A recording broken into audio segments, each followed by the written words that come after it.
Nah, di samping saya ini adalah laporan keuangan yang sudah diauditor sama auditor eksternal oleh Kantor Akuntan Publik Tanudi Reza, Wibisana, dan Rekan, di mana kantornya ini berada di Jalan Jenderal Sudirman di Jakarta. Jadi, laporan keuangan PT Asra ini sudah diaudit sama auditor eksternal ya.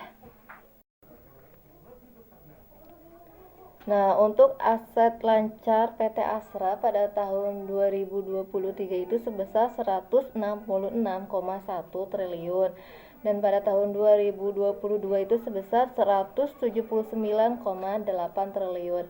Sedangkan untuk aset tidak lancar pada tahun 2023 itu sebesar 279,4 triliun dan pada tahun 2022 sebesar 233,4 triliun. Nah, jika ditotalkan jumlah aset lancar dan aset tidak lancar PT Asra adalah sebesar 445,6 triliun di tahun 2023 dan 413,2 triliun pada tahun 2022. Nah, berdasarkan tabel laporan di samping, untuk liabilitas jangka pendek PT Asra pada tahun 2023 itu sebesar 125 triliun dan pada tahun 2022 sebesar 199,1 triliun. Sedangkan untuk liabilitas jangka panjang pada tahun 2023 itu sebesar 70 triliun dan pada tahun 2022 itu sebesar 50 triliun. Nah, jadi jika ditotalkan antara liabilitas PT Asra itu jangka panjang dan liabilitas jangka pendek adalah sebesar 195,2 triliun pada tahun 2023 dan pada tahun 2022 itu sebesar 169,5 triliun. Nah, berdasarkan tabel di samping, untuk ekuitas yang terdiri dari modal saham, terus tambahan modal disetor, lalu saldo laba, dan komponen ekuitas lainnya pada tahun 2023 adalah sebesar 250,4 triliun dan pada tahun 2022 itu sebesar 243,7 triliun. Jadi, jika ditotalkan itu antara liabilitas juga ekuitas PT Asra itu pada tahun 2023 adalah sebesar 445,6 triliun dan pada tahun 2022 itu sebesar 413,2 triliun. Nah, berdasarkan tabel di samping ini, untuk laporan laba rugi PT Asra itu pada tahun 2023 untuk pendapatan bersih itu sebesar 316,5 triliun dan pada tahun 2022 itu sebesar 301,3 triliun. Selain itu, untuk laba bruto pada tahun 2023 itu sebesar 73,3 triliun dan pada tahun 2022 itu sebesar 70 triliun. Dan untuk laba sebelum pajak penghasilan sebesar 54,7 triliun pada tahun 2023 dan 50,3 triliun pada tahun 2022. Sedangkan untuk beban pajak penghasilan sebesar 10,2 triliun pada tahun 2023 dan 9,9 triliun pada tahun 2022. Sedangkan untuk laba berjalan sebesar 44,5 triliun pada tahun 2023 dan 40,4 triliun pada tahun 2022. Nah, untuk pos-pos yang tidak akan direklasifikasi ke laba rugi pada tahun 2023 yaitu sebesar 129 miliar dan 225 miliar pada tahun 2022.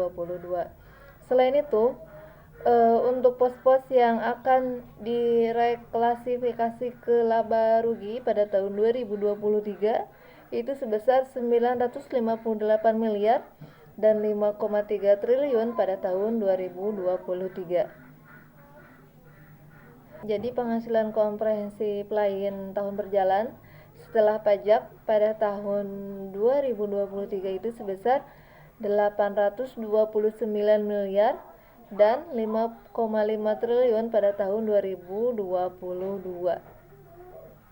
Untuk laba tahun berjalan pada tahun 2023 itu sebesar 44,5 triliun dan pada tahun 2022 itu sebesar 40,4 triliun. Selain itu, untuk penghasilan komprehensif lain tahun berjalan setelah pajak sebesar 829 miliar pada tahun 2023 dan 5,5 triliun pada tahun 2022. Untuk jumlah penghasilan komprehensif tahun berjalan 43,6 triliun itu pada tahun 2023 dan 45,9 triliun pada tahun 2022. Selain itu, untuk laba yang didistribusikan pada tahun 2023 sebesar 44,5 triliun dan pada tahun 2022 sebesar 40,4 triliun. Untuk penghasilan komprehensif yang didistribusikan pada tahun 2023 sebesar 43,6 triliun dan pada tahun 2022 sebesar 45,9 triliun. Selain itu, untuk laba per saham pada tahun 2023 sebesar 836 miliar dan pada tahun 2022 sebesar 715 miliar. Selanjutnya masuk ke analisa horizontal ya. Untuk total aset itu meningkat sebesar 8% dari 413,3 triliun pada akhir tahun 2022 menjadi 444,6 triliun pada akhir tahun 2023. Selain itu, untuk jumlah kas dan setara kas menurun sebesar 33% dari 61,3 triliun pada akhir tahun 2022 menjadi 41,1 triliun pada akhir tahun 2023 yang disebabkan oleh belanja modal dan investasi. Selain itu, untuk piutang usaha itu menurun 5% menjadi 28 triliun pada akhir tahun 2023 dari 29,4 triliun pada akhir tahun 2022. Nah, untuk piutang pembiayaan itu naik 9% dari 72,1 triliun pada akhir tahun 2022 menjadi 78,5 triliun pada akhir tahun 2023.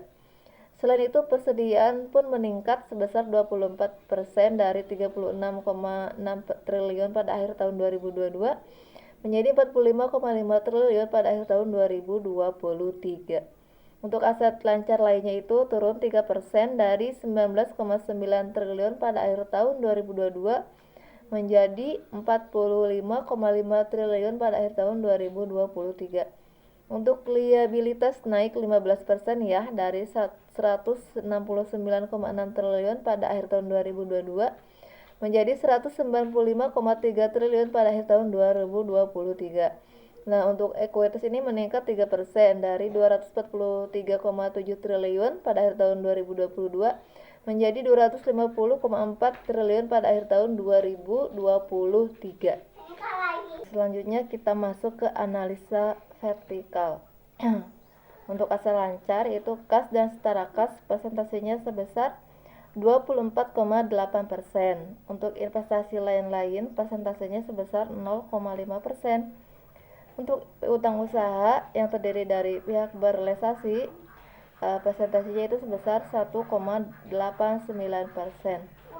Untuk pihak ketiga persentasenya sebesar 14,8%. Untuk piutang pembiayaan persentasenya sebesar 23,2%. Untuk piutang lain-lain yang terdiri dari pihak berelasi persentasenya itu sebesar 0,4%.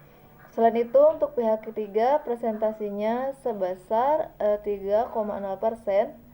Nah, untuk persediaan presentasinya sebesar 23,5%.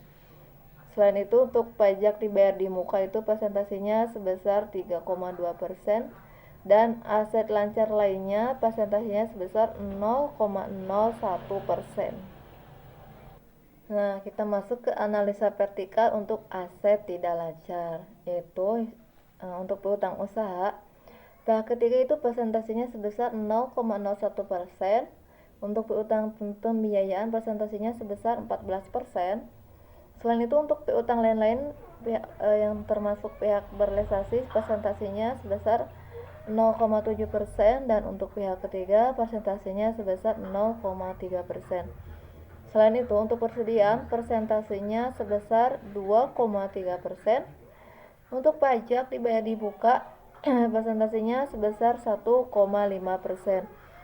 Selain itu untuk investasi pada Ventura bersama presentasinya sebesar 12,7% dan investasi pada entitas asosiasi presentasinya sebesar 9,1%. Untuk investasi lain-lain presentasinya sebesar 7% dan untuk aset pajak tangguhan presentasinya sebesar 2,2%. Selain itu untuk properti investasi presentasinya sebesar 2,5% dan untuk tanaman produktif presentasinya sebesar 2,6%. Selain itu ada aset tetap presentasinya sebesar 26%. Juga properti pertambangan presentasinya sebesar 6,3%. Ada juga untuk hak konsesi presentasinya sebesar 3,2%, untuk goodwill presentasinya sebesar 1,9%, dan aset tak berwujud lainnya presentasinya sebesar 0,9%. Selain itu untuk aset lain-lain presentasinya sebesar 5,7%. Untuk perhitungannya sama ya kayak tadi, aset lancar ataupun aset tidak lancar. Jadi jumlah item dibagi total aset lancar atau total aset tidak lancar dikali 100%. Nah, seperti dilihat di tabel samping ya, ada rumusnya seperti itu. Jadi sama. Nah, untuk selanjutnya itu kita masuk ke analisa rasio. Yang ke satu, rasio likuiditas. Untuk presentasinya itu sebesar 1,3% dan untuk rasio cepat yaitu presentasinya sebesar 1,07%. Selanjutnya kita masuk ke rasio solvabilitas. Yang pertama itu DER, yaitu total utang dibagi ekuitas, dan untuk hasilnya sebesar 0,8%, dan untuk DAR-nya yaitu total utang dibagi total aset sebesar 0,4%. Dan yang ketiga itu ada rasio probabilitas, yaitu margin laba kotor atau gross profit margin, hasilnya sebesar 23%, dan margin laba bersihnya atau net profit margin itu sebesar presentasinya yaitu 14%. Dan untuk yang selanjutnya ada return of asset atau ROA. Di sini dituliskan sebesar untuk presentasinya yaitu 9,7%. Dan untuk return of equity atau ROE itu laba bersih dibagi ekuitas kali 100%. Dan untuk hasil presentasinya itu sebesar 17,7%. Dan yang keempat ada rasio aktivitas, yaitu yang pertama itu perputaran persediaan atau inventory turnover, yaitu harga pokok penjualan dibagi rata-rata persediaan, di mana rata-rata persediaan ini ada dua ya, tahun 2002 sama 2023, ditambah itu dibagi dua dan dibagi beban pokok pendapatan, dan hasilnya adalah sebesar 0,022%. Dan untuk selanjutnya ada perputaran aset total atau total asset turnover, yaitu pendapatan dibagi total aset, dan hasilnya 0,69%.